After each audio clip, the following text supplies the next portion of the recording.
Dalaya, we did know each other for some time now, and I'm very glad that we're collaborating towards to this new podcast.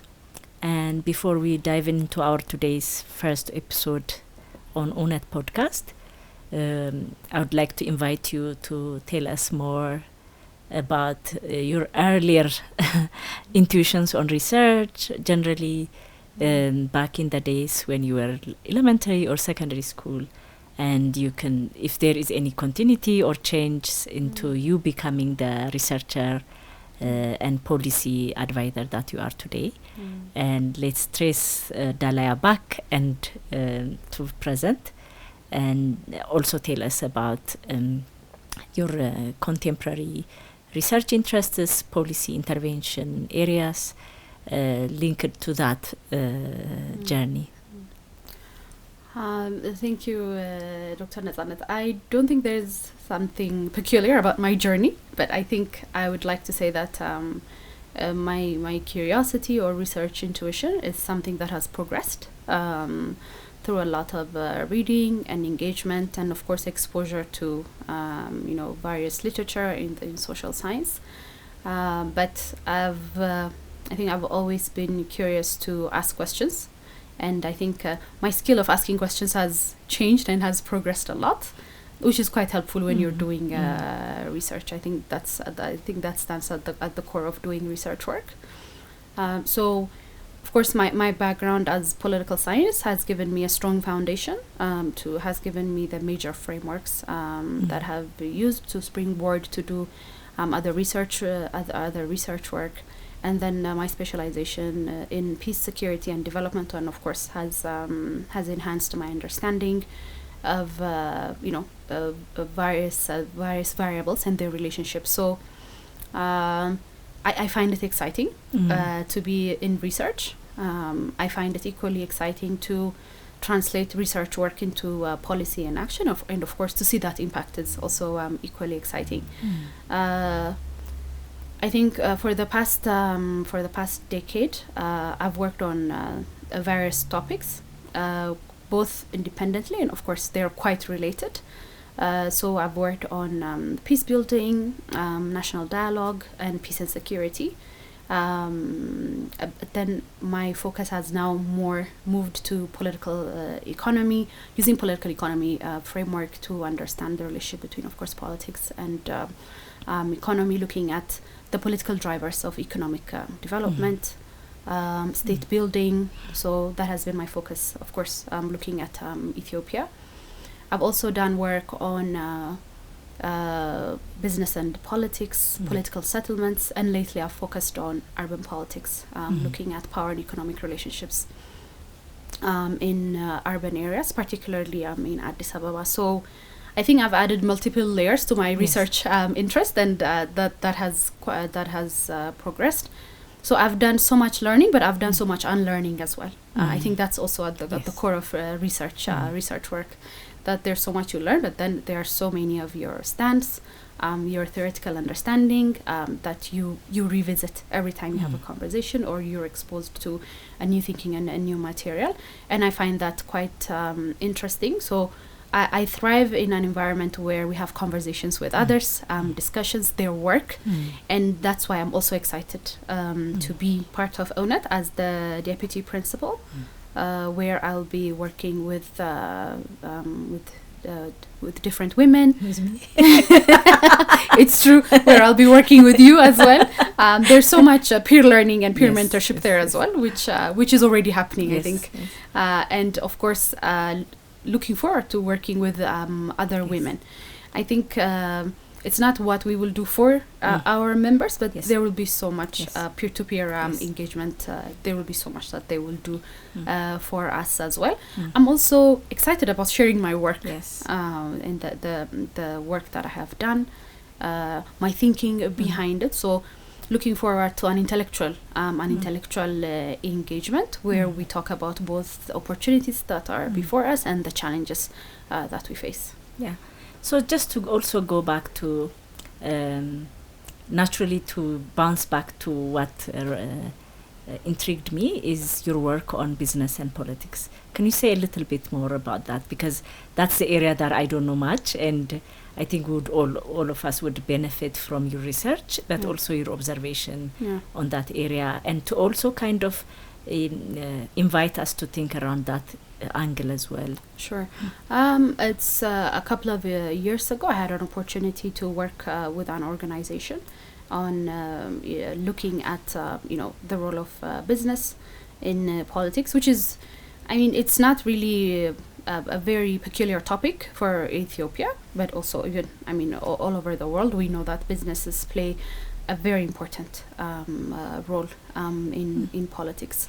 So we have so many rich empirical evidence is that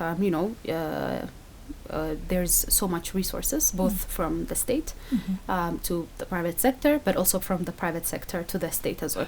But looking at how that relationship shapes power relationship between the two groups has been quite interesting. But also on a theoretical level, I think the challenge, particularly in Ethiopia, is to see just the business sector, as sidelined, or looking at them, as a silent actor. But once you collect the empirical data and look into the different case studies, you see that businesses are quite important in shaping major policies, including shaping peace and security, especially in Ethiopia. I mean, I would love to talk about this in the future, and share my insights as well. So I think we'll be hearing more about this that would in be the exciting future. I would be looking forward to it, actually. And it's like you earlier said, it's a place where we are going to learn a lot from one another also. So to just also kind of, how do you say, co-walk with you around my journey so far, perhaps also answering my own question that has been forwarded to you is, so I think something that we have in common, and I hope parents also recognize this intuition, is I always ask myself, when did I knew that I was going to be a researcher? Especially in the school system and institutional setup that we have come across, whereby your professional life kind of appears to you later on, unless you are very lucky, like our crews here, who would have found their own paths on their own terms. How do you navigate that? So I think asking questions have been very much common, like yours, very much common. I remember when I was like even 6 or 7, my older brother being tired of my questions, and I was known in the house for asking too many questions. Also in school, I mean, something that was persistent for me was asking questions. And now that I know, and listening to you, it's like very much playful way of relating childhood to adulthood is really that playfulness of hide and seek, or like you would search for something that is not visible, and you get it, and you kind of surprise others, and you'll be surprised by it also, sometimes almost pseudo-created fashion, right? So I think those have been very fundamental in our formation as researchers, and to find our voice or kind of pathways earlier on that is traceable so when we say research women, it's also research in general is like asking questions and trying to attempt them to find answers, or even to continue to seek them through different means. And so that has been very much common in our formation as researchers. Other than that, I also had a strong leaning towards to reading and trying to be able to see social history linked to, so there has been a curiosity around society and state relationship, and then also trying to see the different ways in which society lives and how that should be knowledge, and that knowledge should also come from the everyday. Knowledge should also be able to be communicated back to the everyday, and it's part of the everyday. So that has been the everyday lives, social history, political theory has been a question around which my research has been revolving around. And in that, I think mostly of women also in the process of linking social history, political theory, and everyday life has been in my research trajectory. I have found out that, within the social history, to bring women from novels as a site of writing women's history was my MA thesis. And then later on, I've done work on like how to write histories of nurses in the 20th century Ethiopia, and also to find everyday voices of peacemaking from women, everyday elderly recollections in aftermath of violence. So I'm in those lines, I could see questions around political violence, but also how everyday people experience those political violence and see the way out of it, and the different creativities or aspirations towards to peace that everyday people account for. Has been the areas around which my research curiosities have been evolving around. And I'm glad to be part of Ewnet and try to see also how those curiosities are going to evolve to learn.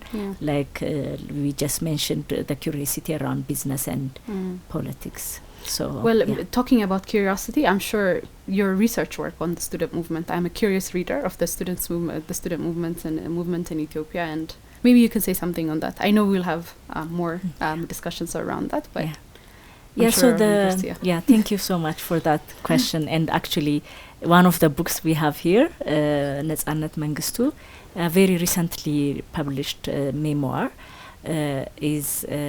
was part of the Ethiopian student movement earlier on, and later EPRP, which we call it. She was part of the party that has been formed from the student movement, and later on she created her own local NGO, which attended to young girls' education and I think reproductive health as well. So I think going back to that research one, I am citing her also. One of the invitations I found to do that research was to find myself in the university campus among very few women. And I had to find historically how my own training as a social history person in African history and social history, to be able to find the archives that could tell me a story of the place that I work in, and the prehistory of my own occupation, who were the researchers, who were the students, and their role in that campus. And then the Ethiopian student movement have been one of the archives in which I've been studying reading for a while. So it attracted me, the fact that I'm a woman researcher at the Institute of Ethiopian Studies. I think among the member of 16, it's two of us, and that few number invited me to kind of have a curiosity, who were our predecessors and what are the archives to talk about them, and can I start from the very archival site that I work in, which is the Institute of Ethiopian Studies, has a huge archive in manuscripts of different era.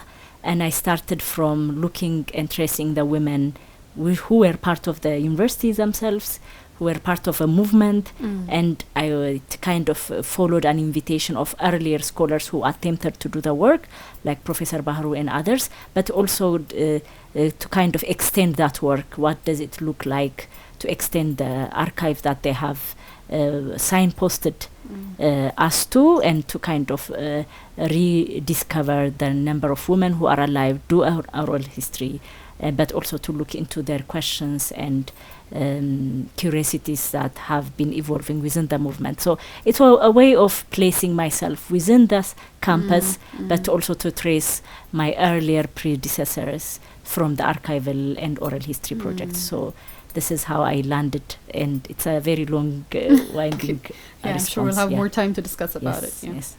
Again, I'm very glad that we are here at this historic podcast, whereby two women researchers are discussing about possibility of a network that is trying to remedy certain institutional imbalances. To start off the conversation, I will try to briefly discuss the conceptual framework that is guiding our action or intervention. as Ewnet, which is empirically backed by the research that we have recently commissioned, but also through experiences of our own maneuvers within a structure, but also, like we always discussed, the Rift Valley Institute had seen this gap whereby women researchers and policy discussants have been very much limited numbers, but also their voice was not as much heard. Their professional and intellectual interventions have not been accounted for, considering their male counterparts, and hence that by itself kind of initiated a project like such as Ewnet. And although we now focus on Ethiopian women's researchers and the necessity of their network based on a conceptual clarity that our institutional, social, political life has an unequal footings, the way we started off, but also maneuver around institutional life, such as doing research and designing policy, discussing a policy, teaching, publishing. All of this in infrastructure does have a very unequal relationship when it comes to gender, region, class, or other relationalities. And those inequalities are in a way an invitation to intervene, to make them more comprehensive, to make them more legible to many classes, genders, regional identities, in the way in which it matters that voices from different corners has to be heard, analyzed, their experiences have to be researched, put into policy based on the framework that they see themselves in the world. So it's that sort of absence that Ewnet wants to speak to through the measure of creating a network, emboldening women's researchers' presence in the absence of their numbers in the broader research and policy infrastructure. And so the kind of conceptualization that has come about through the experience of not having as many women researchers within the policy area, and or their presence also not being acknowledged with the voices that they already are creating. So therefore there was a necessity to really conceptually address that by looking into generally not only women but also other identities do have this dialectics of absence in what is present. They are absent in what is present, and also their presence is not as much heard. So it's this dialectics that we are working towards to remedying, which is the absence of the absence that we have in social, political, and institutional life has to be addressed through presence, but also presence needs to be engaged in much more substantive way beyond mere presence, to actually have a relationship between presence and voice creating or voice curating. In that sense then, if what was absent is to be present and what is present is heard, that by itself is a very important empirical but also conceptual way of making our everyday institutional and social political life a much more comprehensive one and livable one. So for it to be more how do you call it, symbiotic to different cultures, different genders, different institutional and even generational lives, one has to first acknowledge that there are absences within presences, and those absences can be remedied by creating a certain intervention into presence, but that those presence also need to be beyond a mere quotas or numbers, but also has to be linked with voice of aspiration, voice of curiosities, voice of asking questions, or even presenting their discontent. So when a voice is also curated in relationship to the presence, that's when our lives could be more, a much more aspirationally viable to professional life, such as research, but also to everyday life, such as life itself, whereby it's curated among different generations, among different genders, among different classes and regional identities. So that inclusive aspiration to inclusive life or body politic is what we are trying to intervene in through Ewnet. So this discussion about absence and presence is, I think, a reformulation of our own paths within Ewnet. So could you also reflect on the launch date and how this dialectics of absence and presence were kind of manifested in the very program of the launch, and also from your own research and policy maneuvers and spaces? Yeah, I think we had a very engaging launch event. We had a chance to interact with brilliant women from different sectors, but different thematic focus as well.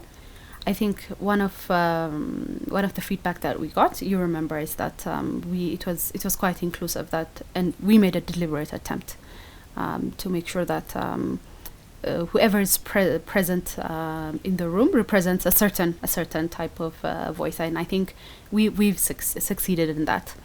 But I also think that many of the points that were raised, both through the presentation of the RVI Ewnet commissioned research, but then also through the live testimonies, is many of the factors that we want to address, both within the framework of both absence and presence. And I think many women who are listening to this, and of course who are present in the room, could relate to issues that were raised, especially related to the academic environment of research, is the systemic barriers that exist for women to excel, to advance in their research work.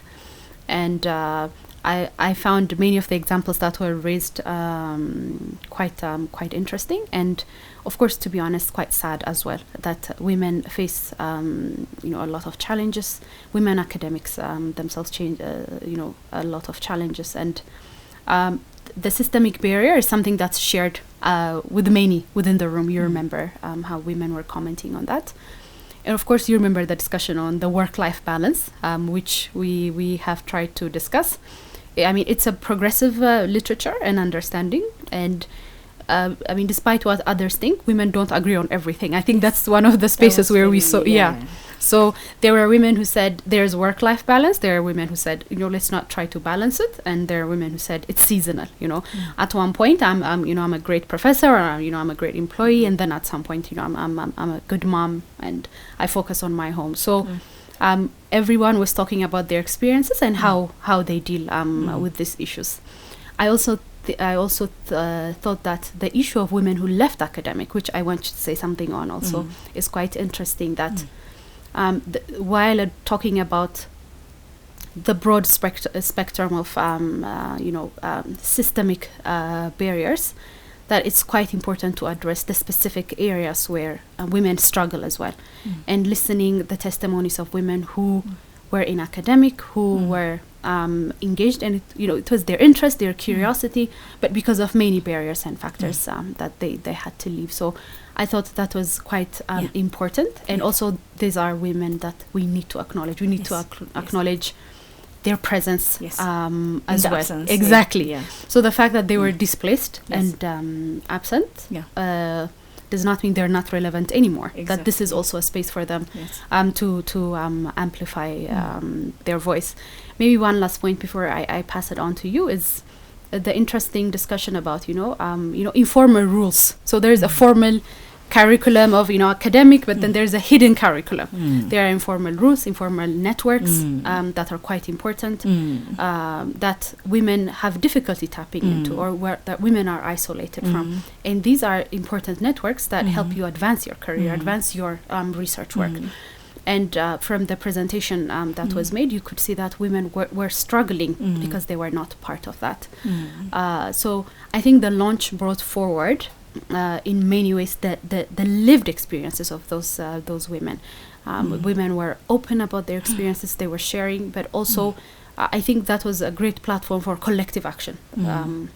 So I think it was a great start for Ewnet. Maybe if you could also say something. No, I think it's very, very, it's very beautiful that you brought this idea of like women who left the academic spaces actually could be the actors that enable us to theorize this notion of absence and presence, the embodiment of absence and presence. Like earlier we discussed about the conceptualization, whereby to acknowledge those absences and also to amplify voices. So I think the invitation for Ewnet is actually to commission a research on those who left academic spaces, why they left, why they made the choices they made, and just to give an account of who this could be. These are obviously a high achieving academic.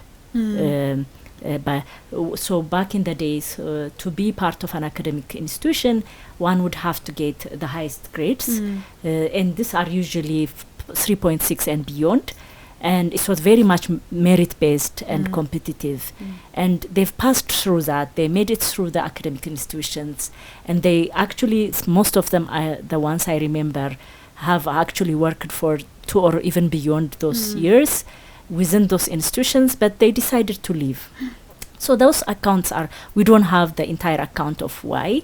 We do have informal conversations, and sometimes we also acknowledge it through our own temptations, but we would need a research voice around those group of people who've left. So this is exactly a location where we can theorize about absence and presence, whereby we need to hear the choice to walk away from those institutions, and why, and what do they miss from walking away, what do they gain from walking away, and why they made the decision they made. And I would like you to elaborate on Ewnet's intervention along this line.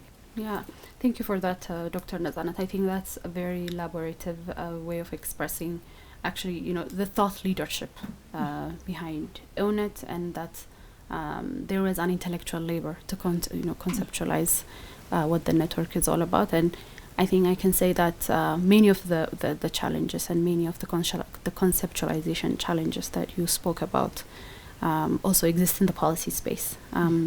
Women in the policy space, how they're recognized and how also they're not recognized. And I think this framing will be quite important in terms of bringing various members of Ewnet together, both from the academic and the policy space. So talking about Ewnet, it's of course a space for critical discourse, looking at the factors that you spoke about, looking at the important role of women in their work. The fact that they are present to do the work, but they are absent from the actual recognition itself. So within the network, there will be a lot of effort to recognize that. And one of our core principles is inclusivity. And behind that is we have used the principle of inclusivity to shape how we recruit members and how we categorize members. And this is one of the principles where we will hold ourselves accountable and of course hold our network members accountable. So the first type of our first way of pushing for inclusivity is we have different types of memberships.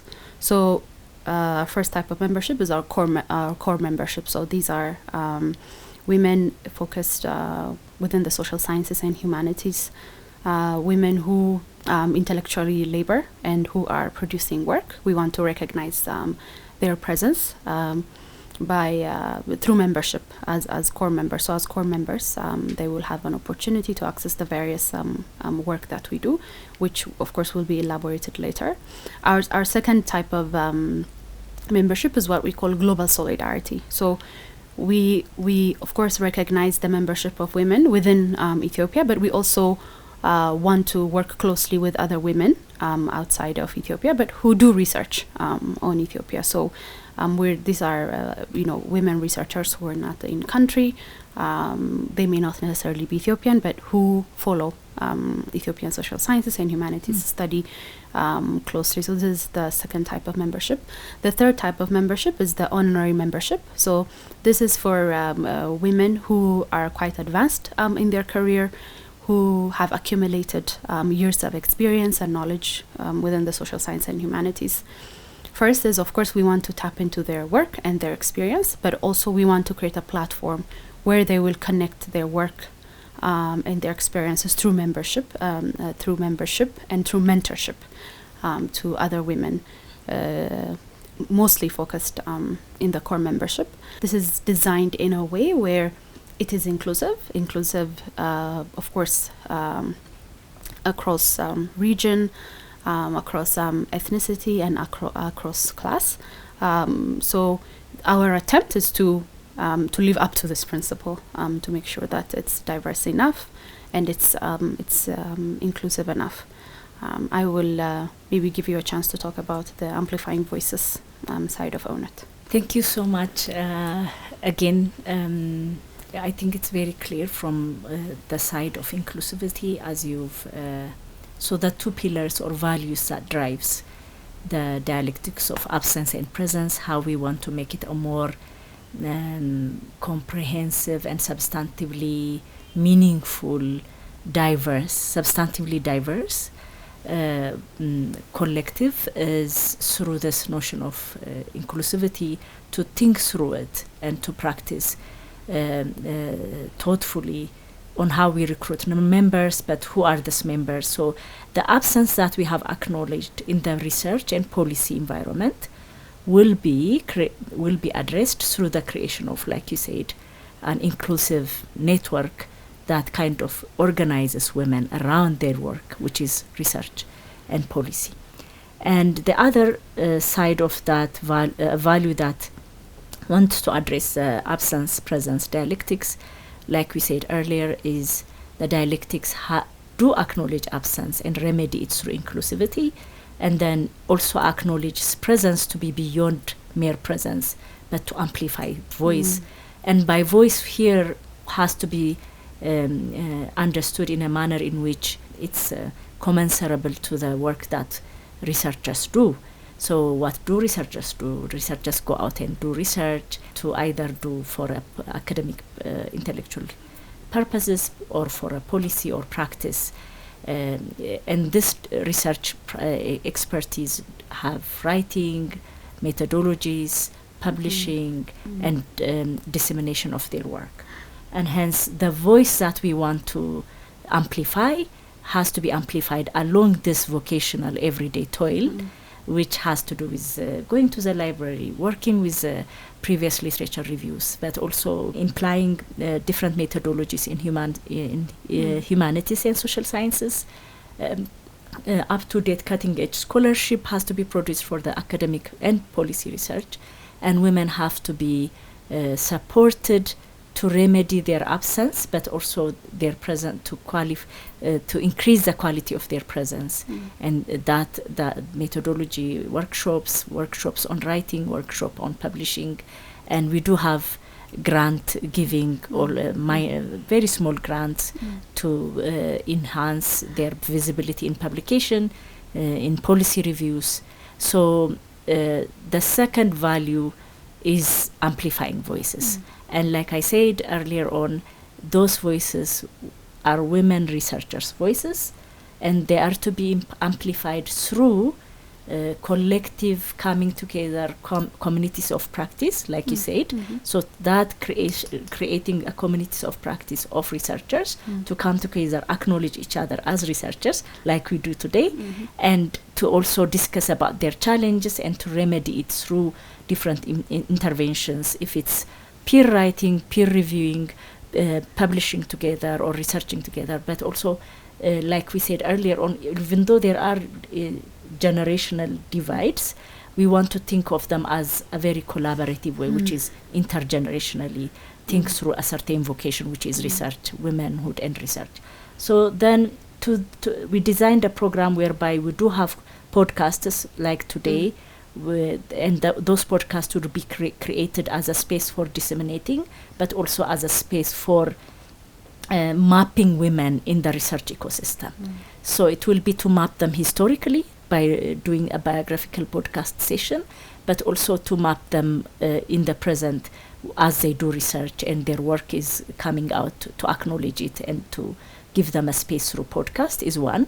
The second is a seminar, which is a holistic seminar for all genders, and basically women are underrepresented in the policy and research area, but they work in an ecosystem with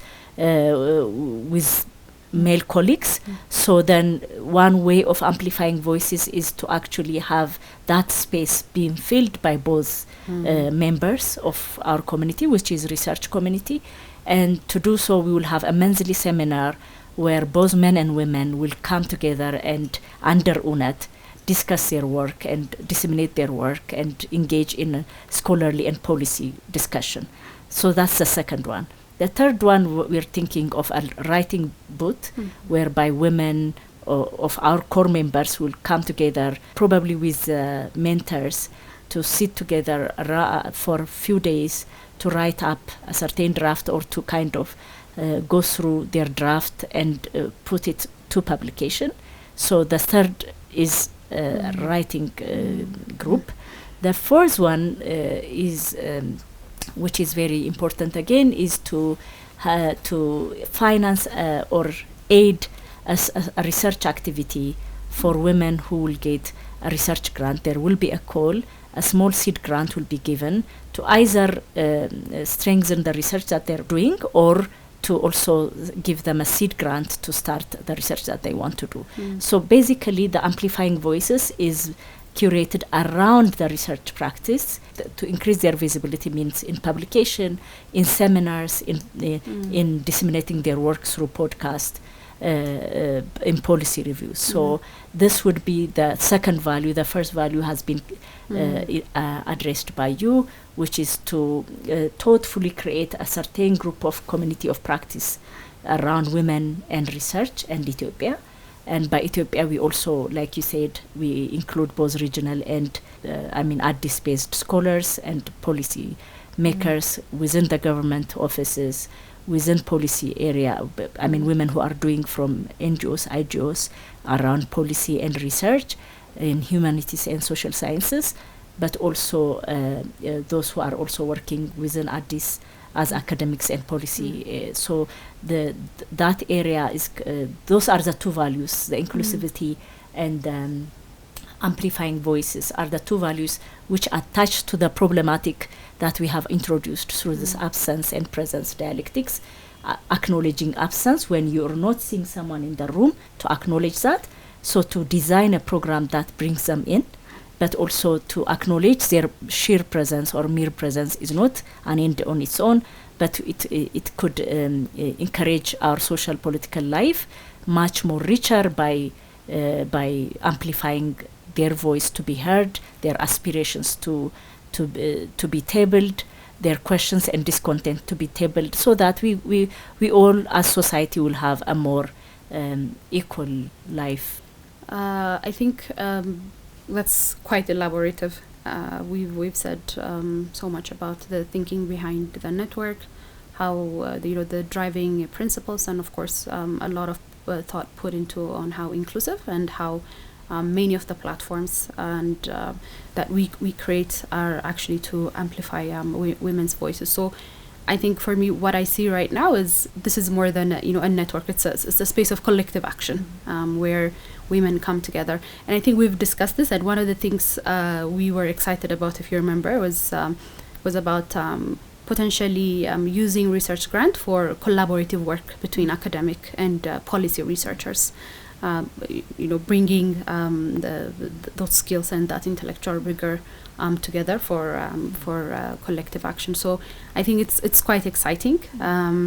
We encourage women researchers to respond to our call for membership. We are excited to create the platform for these women, work with them and work for them to amplify their voices, and of course acknowledge their presence, and then somehow that translating into I think collective action is quite important. Maybe if you want to say something on that, please. Yeah. So I think it's beautifully put, and you're just welcome to join us, and we are here to facilitate a collaborative network. Whoever is a woman, Ethiopian, and a researcher is a core member, particularly in social science and humanities, and you are very welcome to join us with the call that is about to come out very soon. So please respond to that call, write your letter of interest, and join Ewnet to create a very strong network of Ethiopian women researchers. So like Dalai was saying, to also, which is beyond themselves, is to actually recreate a social engineering of a betterment to our collective life. We are excited, but we all are going to be working together to navigate and collaborate to create that strong network. And just to put a clarity, this is a network for everyone, but we will go through creating a membership step by step. For the first call, it will be announced very soon, and you could respond to it. And we don't seem to ambitiously claim a nationally very just organized network. It's to be made. It's a work in progress. So be part of that work in progress. Join the network and find yourself in the different network calls. For example, the honorary one, the solidarity membership. All of those are also open for people to join them. So that will be the more we are, the stronger we go. So to do so, where should you find our calls? Our calls will be announced through social media and different platforms. But most importantly, we do have a website that is functioning, and it will be the space where we'll put your advertisements, including our podcast will be part of that. So please go ahead and find Ewnet Hub. So go ahead and check out that website, but also be mindful of the call. And we also would like to announce our forthcoming seminar and podcast series that will be, like I said earlier on, that will be focusing on disseminating works, focusing on biographies of women researchers and policy personalities. And our monthly seminar series will also be covered through this podcast. And so join us with listening, engaging, giving comments, and we are excited about the beginning of this journey.